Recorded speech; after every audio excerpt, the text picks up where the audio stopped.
Okay hi guys, आज का दूसरा वीडियो है ना। अपन ने पिछले वीडियो में कवर किया G7, अपन ने कवर किया RCP, अपन ने कवर किया इकोनॉमिक स्लोडाउन। मतलब ये पुराना वीडियो अपना पूरा इकोनॉमिक उसमें था, है ना। अभी उसके पहले अपन ने आर्टिकल 370, ट्रिपल तलाक, NIA अमेंडमेंट बिल, राइट, और भी ऐसी चीजें की जो मेजरली कॉन्स्टिट्यूशनल एडमिनिस्ट्रेटिव रिफॉर्म्स में था, है ना। अब अपन आ गए हैं उस जगह पे जहाँ पे अब थोड़ा सा अपन एक्सपांड करेंगे और अपन उस जगह जाएंगे जो इंटरनेशनल क्राइसिस है, इंटरनेशनल लेवल पे बात होगी। जैसा कि अपन डिस्कस करने वाले हैं क्या, United Nation climate action summit 2019 जो कि हुई थी न्यूयॉर्क में। कहाँ हुई? New York. Again summit, location important question बनता है कि 2019 UN climate action summit was held in which of the following city और in which of the following country, है ना। सो वो इंपॉर्टेंट हो जाती है। नाउ क्लाइमेट एक्शन समिट है, दैट मींस क्लियरली कंसर्न्ड क्या है, क्लाइमेट चेंज, ग्लोबल वार्मिंग, है ना। सर्टेन रिपोर्ट्स आई जैसे intergovernmental panel for climate change कहता है कि भाई साहब पिछले 100 सालों में इतने डिग्री टेम्परेचर बढ़ गया, है ना। उसके अलावा वर्ल्ड वाइड फंड जो है वो कुछ और बातें करता है।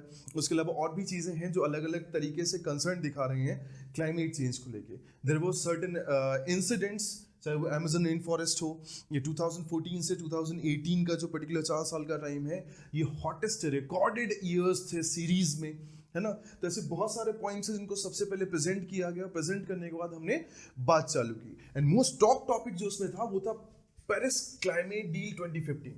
ठीक, सबसे पहले अपन इसके ओरिजिन को समझते हैं, right. 1979 this was the very first time जब हम लोगों ने इंटरनेशनल लेवल पे इस चीज़ की बात की थी कि world climate change, world climate conference जिसको हम बोलते हैं, the first world climate conference was held in 1979।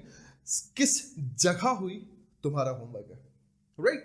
Okay, सो इन्होंने सबसे पहले बात की, उसके बाद सीरीज ऑफ हमारे पास ऐसे पर्टिकुलर क्या करना चाहिए कंसर्न आए जिसके थ्रू हमने सीरियसली क्लाइमेट चेंज को सोचना चालू किया। चाहे वो ओजोन लेयर के डिप्लीशन हो, राइट, चाहे अंटार्कटिका आर्कटिक रीजन का मेल्ट होना या गर्मी का हो। लास्ट ईयर तो भाई साहब within 24 hours some mega tons, some millions of tons of ice cap जो है ग्रीनलैंड की बिखर गई, मतलब सॉरी बिखर गई बोल रहा हूँ, मेल्ट हो गई। और मजे की बात बता दूं, सबका सब एक नई रिवर के फॉर्म में आ गया, राइट। तो ऐसे बहुत सारे एक्शन हुए जिसको उन्होंने क्या किया, अपने उसमें लेके आए और उन्होंने बातें चालू की। सो 1979 के बाद 1992, right, United nation framework convention for climate change, right, ये सबसे पहले प्रपोजल रखा गया। 1992 में इसको एक्सेप्ट किया गया और 1994 से ये इफेक्ट में आया। 197 मेंबर्स जो हैं, 197 पार्टीज इस कन्वेंशन का पार्ट बने। ठीक, उसके बाद से series of conference of parties जो है वो ऑर्गेनाइज की गई, राइट। कभी अपन क्योटो प्रोटोकॉल देखते हैं क्योंकि वो क्योटो में आई थी। ऐसे ही अपन ने 2015 में पेरिस वाली समिट देखी जहां पे पेरिस क्लाइमेट डील हुई थी, राइट। तो ऐसे बढ़ते बढ़ते last to last year we were in conference of parties 24 जो पोलैंड में हुई थी। वहां पे कुछ गोल्स, कुछ ऐसी चीजें एक्सेप्ट की गई थी जिसमें कुछ कंट्रीज ने बायकॉट किया। अमेरिका हो गया, कुछ अदर डेवलप्ड नेशन ने उनका टर्म्स एंड कंडीशन को एक्सेप्ट करने से मना कर दिया। 2019 conference of parties Spain Madrid में हुई, राइट। एंड वहां पे जो सस्टेनेबल डेवलपमेंट गोल्स जो बनाए गए, अपन ने उन गोल्स की बात करना चालू की। उन सारे गोल्स को वापस रिमाइंड किया गया। उस पेरिस क्लाइमेट डील जो थी जिसमें हमने ये सोचा था बाय द ईयर ऑफ 2100 हम पूरे एटमॉस्फेयर का टेम्परेचर जो है 2 डिग्री सेल्सियस से ज़्यादा रिड्यूस कर देंगे। ऐसी बहुत सारी चीज़ें जो थी वो उन्होंने वापस रिमाइंड की और हमें बात करना चालू की वर्ल्ड लीडर्स ने उस क्लाइमेट एक्शन समिट में कि हमें किस तरीके से उस क्लाइमेट चेंज को रोकना है, right. The only process is to reverse the climate change and the global warming we had. और उसके लिए हमें क्या क्या करना चाहिए? तो यूएन की तरफ से 6 पॉइंट एक्शन एरिया एजेंडा जो है वो रखा गया, जिसमें एनर्जी ट्रांजिशन सबसे मेन था कि हम रिन्यूएबल एनर्जी सोर्सेस की तरफ जाएं, राइट, ना कि नॉन रिन्यूएबल एनर्जी सोर्सेस की तरफ, राइट। और उन्हीं का उसी पर्टिकुलर इनिशिएटिव का एक पार्ट क्या था, इंटरनेशनल सोलर अलायंस। ये वो पर्टिकुलर इनिशिएटिव, अच्छा हम इसमें आ गए हैं ना 6 पॉइंट्स एजेंडास को, और इसके साथ डिस्कस करेंगे। Do not mix these thing, है ना। तो सस्टेनेबल डेवलपमेंट गोल, मैं सस्टेनेबल डेवलपमेंट नहीं बताने वाला, तुम कक्षा 9 ज्योग्राफी में पढ़ चुके हो, राइट। अपन एनसीईआरटी में यहां नहीं है, अपन करंट अफेयर्स में है, okay. So international solar alliance, right, India और फ्रांस का एक जॉइंट वेंचर था जिसमें उन्होंने ये टारगेट किया कि हम जो सोलर रिच रीजन में कंट्रीज हैं, क्यों ना उनकी हेल्प से हम सोलर एनर्जी पे ज्यादा से ज्यादा क्या करें, फोकस करें। और इसी का एक पार्ट इंडिया की तरफ से एक नया इनिशिएटिव है, अपन जरा सा थोड़ा सा ले लेंगे यहाँ पे, कुसुम, राइट, किसान ऊर्जा सुरक्षा एवं उत्थान महाअभियान। दलवाई कमेटी, अशोक दलवाई कमेटी ने 2016 में एक गोल डिसाइड किया, बाय द टाइम ऑफ 2022 जो फार्मर्स हैं उनकी इनकम डबल करना है। लेकिन जो इकोनॉमिक स्लो डाउन है उसके कारण एग्रीकल्चर सेक्टर जो है वो आगे नहीं बढ़ सकता था। तो अब इंटरनेशनल सोलर अलायंस का जो गोल है 100 गीगावाट प्लस सोलर एनर्जी का जाने का, उसको फार्मिंग के साथ मिक्स करके with the help of solar tree government of India ने कुसुम स्कीम प्लान की है। अ very important scheme, right, including full form, ध्यान रखना। हो सकता है कभी आगे मौका मिला तो इसलिए अपन, चूंकि जनवरी 2021 में भी इसकी बात निकली थी, तो हो सकता है अपन थोड़ा सा उसकी बात निकाल लें, ठीक है। तो सोलर ट्री का ऑप्शन जो है, सोलर ट्री की हेल्प से सोलर एनर्जी को हार्नेस करना फार्म्स में, ये इन्होंने नया वो दिया, ठीक। उसके बाद कोस्टा रिका, भाई साहब इन्होंने, राइट, इन्होंने सॉरी 2020 में, जनवरी 2020 की बात करें, 21 निकल गया, really sorry. Costa Rica, right, Costa Rica का एग्जांपल रखा गया कि भाई साहब इसकी 53% रीजन कंट्री का ज्योग्राफिकल एरिया है, फॉरेस्ट कवर्ड है, right, and they are switching toward renewable energy sources by 90-95+%। तो उन्होंने बोला कि जब ये अचीव कर सकते हैं तो तुम क्यों नहीं। सो जो सबसे ज्यादा टॉक्ड सिटी थी, जो सॉरी कंट्री थी, उस क्लाइमेट एक्शन समिट में, दैट वाज कोस्टा रिका, ध्यान रखना, राइट। एंड उन्होंने एक नया कैंपेन जो है यूएन क्लाइमेट एक्शन समिट में वो रन करना स्टार्ट किया, that was act now campaign. Don't forget, ये बहुत अच्छा क्वेश्चन बनेगा, which was the campaign started from UN climate action summit 2019। The answer is act now. अगर अभी एक्ट नहीं किया तो दिक्कत होगी। एंड उसके अलावा जो सबसे इंपॉर्टेंट चीजें है ना, रसोड़े में कौन था, उसके बाद जो दूसरी सबसे इंपॉर्टेंट चीज थी वो थी फ्राइडे फॉर फ्यूचर, और इससे एसोसिएटेड है एक छोटी बच्ची जो बहुत समझदारी भरी बातें करती है, राइट, नाम है क्या, ये तुम्हारा होमवर्क है, बस मैं तुम्हें हिंट दे देता हूं, राइट। हिंट ये है कि जब उन्होंने अपना स्पीच डिलीवर किया था इस सेक्शन समिट में, तो उन्होंने सीधे तौर पर बोला था, हाउ डेयर यू, क्लियर है, राइट। और मजे की बात बता दूं, she is also the Time person of the year 2019, clear. So तुम्हें हिंट मिल चुकी है, राइट। ये तुम्हारे लिए इस पर्टिकुलर साल का दूसरा सबसे इंपॉर्टेंट क्वेश्चन होगा आफ्टर रसोड़े में कौन था। तो ये हो गया फ्राइडे फॉर फ्यूचर। उन्होंने ही क्लाइमेट स्ट्राइक, राइट, जो क्लाइमेट स्ट्राइक जो है उनको अरेंज करना चालू किया था। फ्राइडे स्कूल बंक करो, सरकारों को क्लाइमेट के लिए एक्शन लेने के लिए मजबूर करो, राइट। और ये सारी चीजें प्रेशर के फॉर्म में क्रिएट करके जिससे हम जल्दी से जल्दी सस्टेनेबल गोल की तरफ अपने इनिशिएटिव्स को बढ़ाएं, प्रॉपर्ली एक्ट करें, राइट। ये सारी चीजें उसमें बात की गई। और this was UN climate action summit. एक छोटा सा होमवर्क और दे देता हूं, वो होमवर्क ये है कि क्या किसी सोलर पार्क का इनिशिएटिव लिया गया यूनाइटेड नेशन में, राइट मित्रों, ध्यान रखना, है ना। तो वो भी होमवर्क है आपका, आप लिख के बैठेंगे कि वो सोलर पार्क जो पार्क है उसकी कितनी कैपेसिटी है, किसके नाम पे है, और इंडिया की तरफ से वो दिया गया है। तो डेफिनेटली हमारे प्रधानमंत्री नरेंद्र मोदी गए होंगे। This is all about 2019 UN Climate Action Summit. Remember static part, है ना? Remember current part. आइए से मजे की बात, 2015 का इनिशिएटिव इंडिया एंड फ्रांस, इसका हेडक्वार्टर इंडिया में है। कहां पे है? जिसका पुराना नाम जो है वो गुड़गांव था, अब क्या हो गया है, गुरुग्राम हो गया। तो ऐसे बहुत सारी छोटी छोटी चीजें जो है इसमें आ सकती है, तो be prepared for that. And Costa Rica, ये सारी चीजें आपके पास होनी चाहिए, right?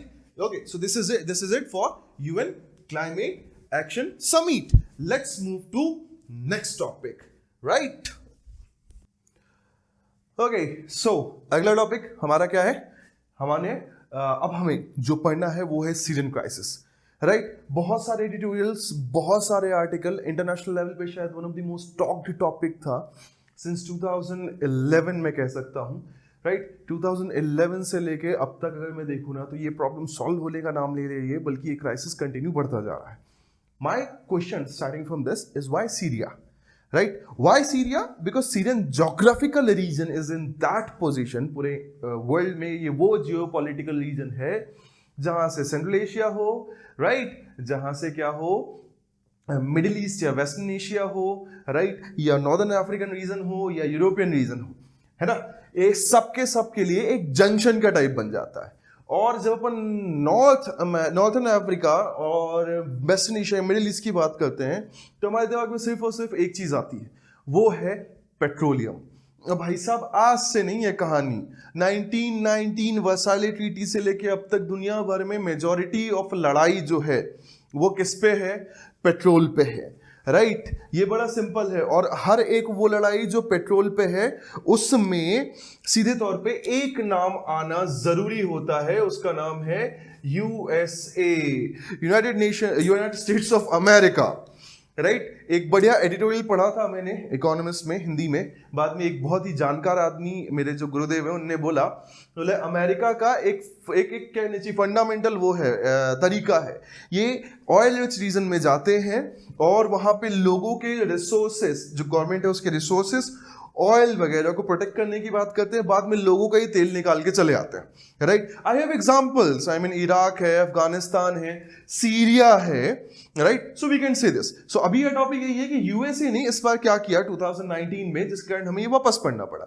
स्टार्टिंग में जाते हैं जरा, 1919, 20, 21, 22, 23, राइट। वर्साइले ट्रीटी से लेके 23 के बीच में जो ऑटोमन एम्पायर था, उसको वॉर में हुए खर्चे के लिए, द एक्सपेंडिचर ऑफ वॉर, उसको वापस कलेक्ट करने के लिए Ottoman Empire, which was the richest oil rich region, उसको डिवाइड किया गया। और डिवाइड करने के चक्कर में बहुत सारी चीजें जो हैं वो विनिंग कंट्रीज ने, फर्स्ट वर्ल्ड वॉर की जो विनिंग कंट्रीज थी, उन्होंने गड़बड़ कर दी। वहीं से वो लड़ाई जो है स्टार्ट होती है। अब हुआ क्या, अपना northern Africa and western middle east region है, जिसको अपन मीना रीजन कहते हैं, middle east and northern African region, ये ऑयल रिच रीजन है और मेजोरिटी डिक्टेटरशिप पे चलता है। उन डिक्टेटरशिप के अगेंस्ट जो डेमोक्रेटिक रिवोल्यूशंस हैं वो स्टार्ट होते हैं 2004-5 से, बातें चालू होती है, रिवोल्यूशन स्टार्ट नहीं होते। बाय द टाइम ऑफ 2010 वो रिवोल्यूशन जो है वो स्ट्रांग हो जाती है, वायलेंट हो जाती है, और उसका नाम हो जाता है अरब स्प्रिंग, राइट। 2010 में जो ट्यूनीशियन डिक्टेटर था, होमवर्क है तुम्हारा नाम, who was the first dictator, right, जिसको अरब स्प्रिंग के थ्रू जिसकी पिटाई हो गई, है ना।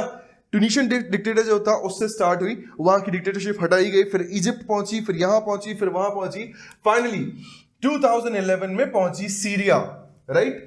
तो वहां पे जो पर्टिकुलर डेमोक्रेटिक पार्ट था उसने रिवोल्यूशनराइज करने की कोशिश की पूरे सिस्टम को। Bashar who was the president cum dictator, उसके अगेंस्ट लड़ाई चालू करने की बात की, और एक फ्री सीरियन आर्मी करके ग्रुप क्रिएट हुआ, है ना। 2011 तक अमेरिका इराक, है ना, इसकी बैंड बजा चुका था। मजे की बात तो ये है, ठीक। अच्छा, इनकी बैंड बज चुकी थी, तो उस टाइम पे कुछ स्पेसिफिक मिलिटेंट ग्रुप जो थे, उन्होंने सीरिया और इराक में अपने दबदबे को बढ़ाने के लिए अपना एक ग्रुप क्रिएट किया। उस ग्रुप का नाम तुम सभी जानते हो, it's the biggest terrorist organization that we had, that was ISIS, है ना, ठीक। अच्छा, यहां से कहानी चालू हुई। सीरिया में एक पार्ट है जो बशर को सपोर्ट करता है, एक अपोज करता है। फिर इंटरनेशनल लेवल पे बशर को सपोर्ट करने वाले आए, उनमें आए ईरान, रशिया, और सीरिया में जो बशर के सपोर्टर थे वो तो थी।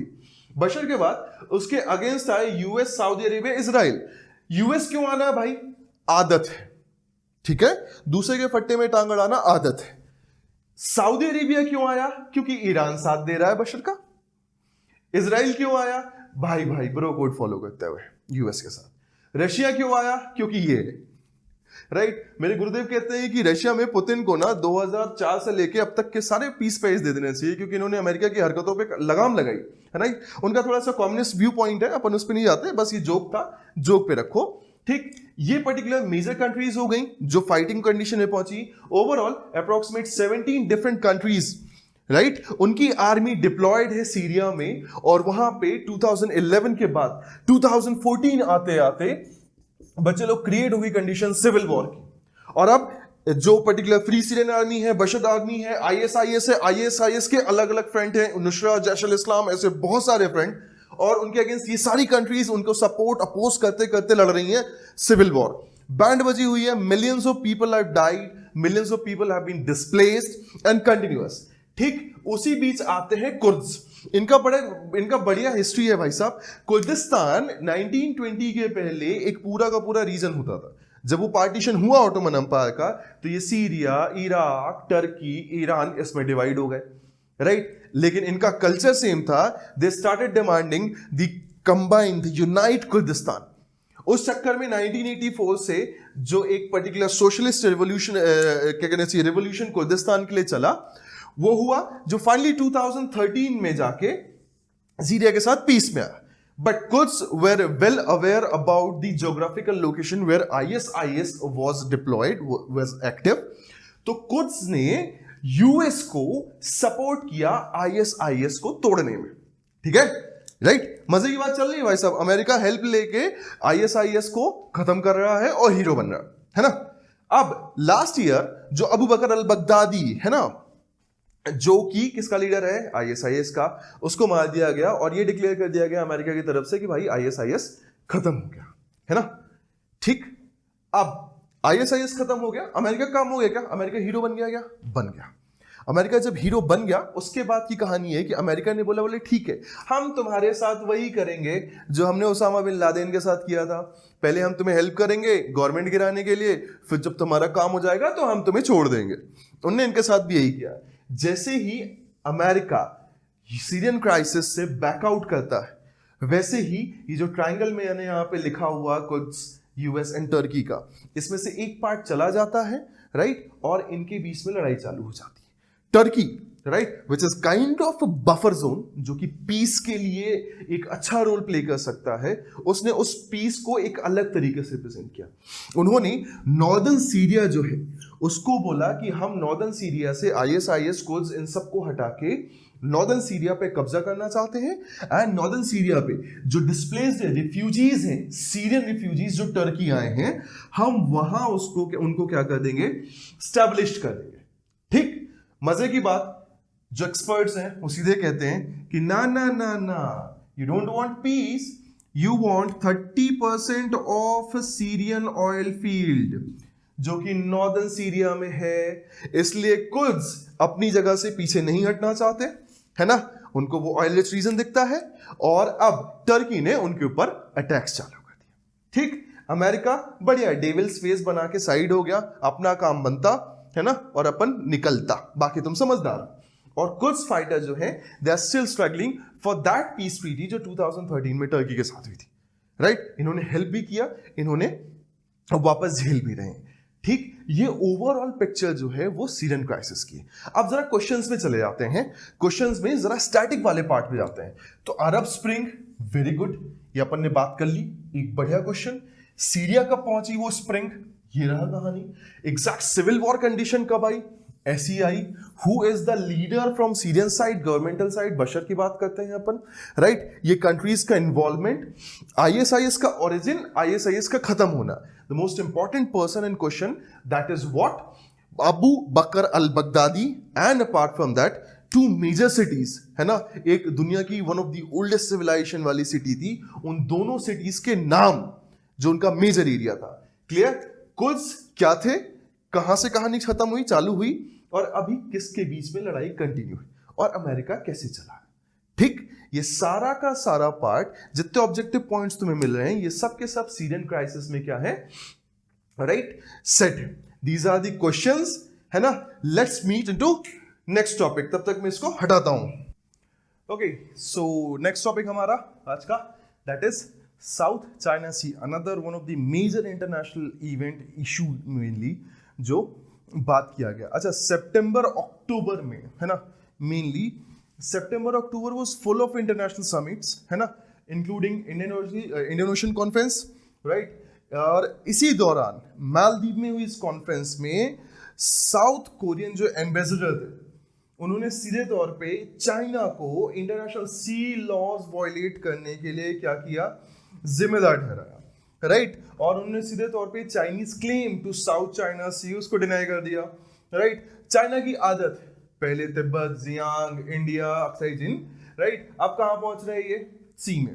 ठीक, इस टॉपिक में, इस पर्टिकुलर सेक्शन में दो चीजें जो सबसे इंपॉर्टेंट है आपको, वो दो तीन चीजें, जिसमें से एक है इंडियन ऑयल कॉन्फ्रेंस राइट 2014 से एस्टैब्लिश हुई ये पर्टिकुलर वो एनर्जी है, सॉरी ये वो पर्टिकुलर क्या कहना चाहिए ऑर्गेनाइजेशन है जिसने इंडियन ओशन को एक प्रॉपर पीसफुल मरीन टाइम और दूसरी चीजें जो भी इकोनॉमिक कोऑपरेशन हो सकता है, दूसरी चीजें इसके लिए बनाए रखने के लिए जिम्मेदारी उठाई। ठीक, फिर international tribunal for the law of seas, right, जिसको UN convention of the law of sea 1994 के नाम से जाना जाता है, और America and other nation 167 parties, actually 167 parties इसको साइन करके बैठी, राइट, और ये जो लॉज हैं यूएन के थ्रू अडॉप्टेड हैं और ये प्रमोट करते हैं फ्रीडम ऑफ नेविगेशन, राइट। मतलब आपके पास जो सी है, आपके पास जो मरीन टाइम बॉर्डर है, वाटर बॉडीज है, एरिया है, आप उस पर फ्रीली नेविगेट करो और उसको आप किस तरीके से यूज कर सकते हो इसकी डायरेक्शंस देते हैं। हम वो इंटरनली उसके इनके आर्टिकल इनके ये वो नहीं जा रहे हैं, हम सिंपल सी भाषा में समझते हैं कि ये कहते क्या है, राइट। इनका जो एरिया होता है, इन्होंने जो एरिया डिफाइन किया उसको इन्होंने बोला exclusive economic zone, EEZ, right, और इन्होंने उसका एरिया जो है वो डिसाइड किया 200 नॉटिकल माइल। एक बढ़िया क्वेश्चन का आंसर दे देना या लिख लेना 1 nautical miles equals to how many kilometers, right. ये बहुत अच्छा क्वेश्चन बनता है, कई एग्जाम ऐसे छोटे छोटे क्वेश्चन पूछते रहते हैं। सो तैयार है।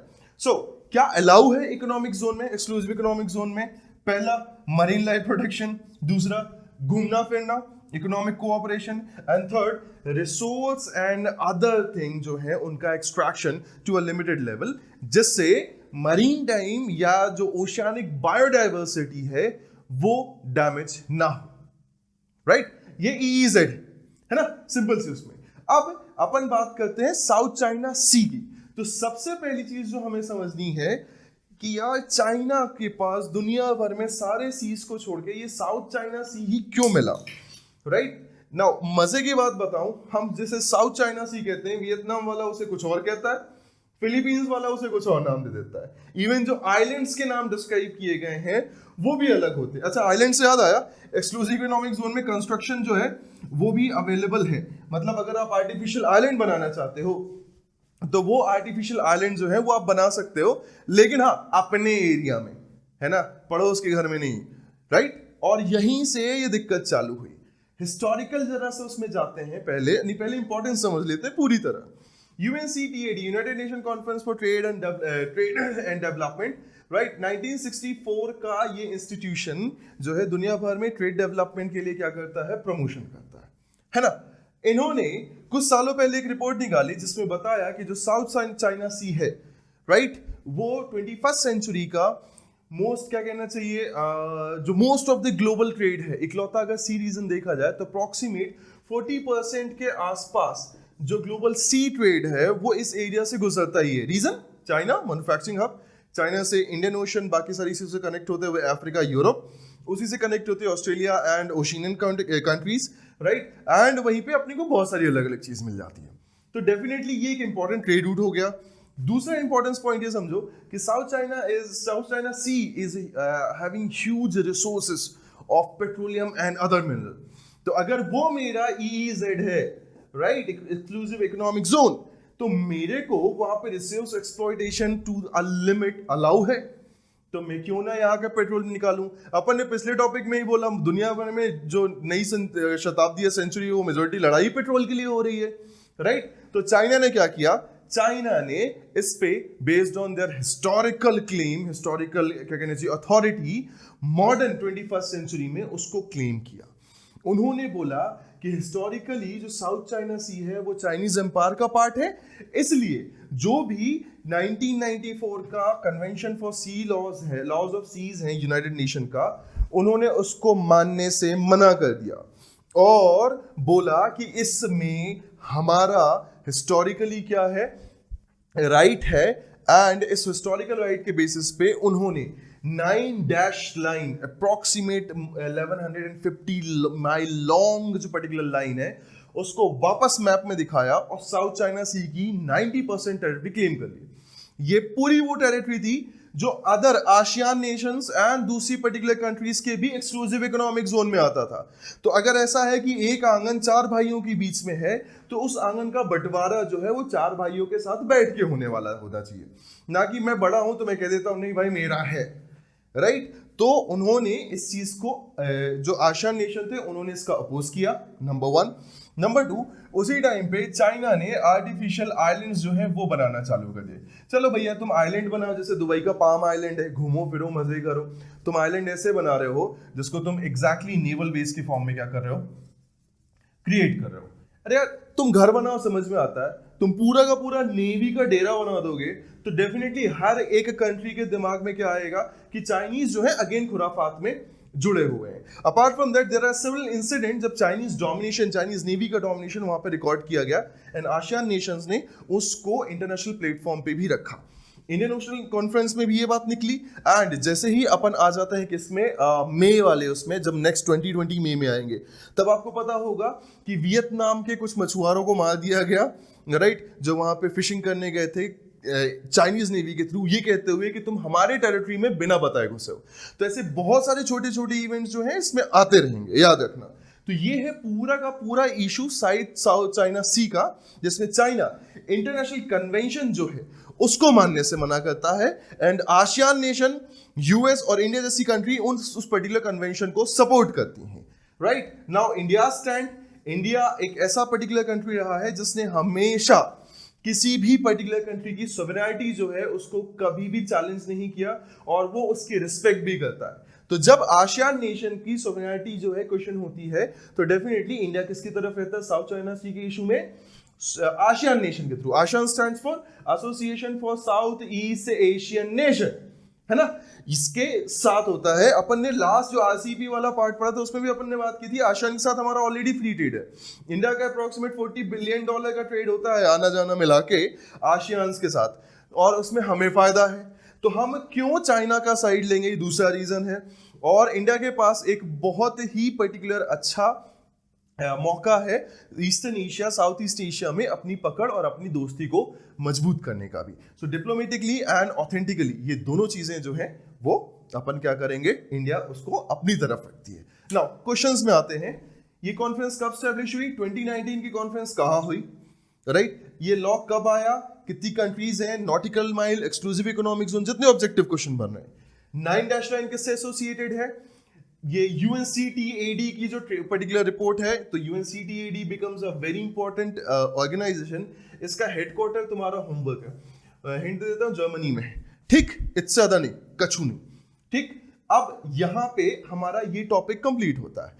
अब जरा हम नेक्स्ट डे की प्लानिंग पे आ जाते हैं, राइट। आपको बड़ा सिंपल सा, मैंने वीडियो के स्टार्टिंग में भी बताया था आज के, कि आपको पाइल आउट नहीं होने देना है, राइट। मेरी टीम में मेरे जो दोस्त लोग हैं वो टाइम से जुड़ते रहेंगे, अपनी एक्सपर्टीज का सब्जेक्ट जो है, राइट, जो भी टॉपिक है किसी भी एक सेक्शन का, वो आएंगे और रिवीजन देंगे, ठीक। तो अगर आप यहाँ पे चीजों को रोक देते हैं या अपन सोच लेते हैं कल देख लेंगे, आज अपने पास ये है, आज अपने को मिर्जापुर आ रहा है तो मैं मिर्जापुर देख लूंगा सीजन 2 या दूसरी चीजें, है ना, तो प्रिपेयर रहें कि ऐसा करने से आपका रिवीजन इम्पैक्ट में आएगा, राइट। कल मैं रहूंगा, राइट, एंड अदिति रहेंगी और हमारे वीडियो रहेंगे, और उसके बाद से हो सकता है कल हमारे पास एक रिवीजन वीडियो आए किसका, लॉजिकल रीजनिंग का भी, राइट। तो प्रिपेयर रहें, राइट। बहुत जल्दी टीम में और लोग जुड़ेंगे और धीरे धीरे करके सारे के सारे अपना एक्सपर्टीज वाला एरिया आपसे शेयर करेंगे। पाइल ऑन नहीं होने दे, daily revision, daily practice, right, and suggestion. अगर तुम्हें कोई टॉपिक समझना है, राइट, उसमें अगर मेरे पास ज्यादा नंबर ऑफ सजेशन आए तो मैं अपनी टीम से बोल दूंगा कि भाइयों ये कर लेते हैं। अब करंट अफेयर्स में कोई इंडिविजुअल टॉपिक है जो तुम्हें समझना है, राइट, तुम वो मुझे बता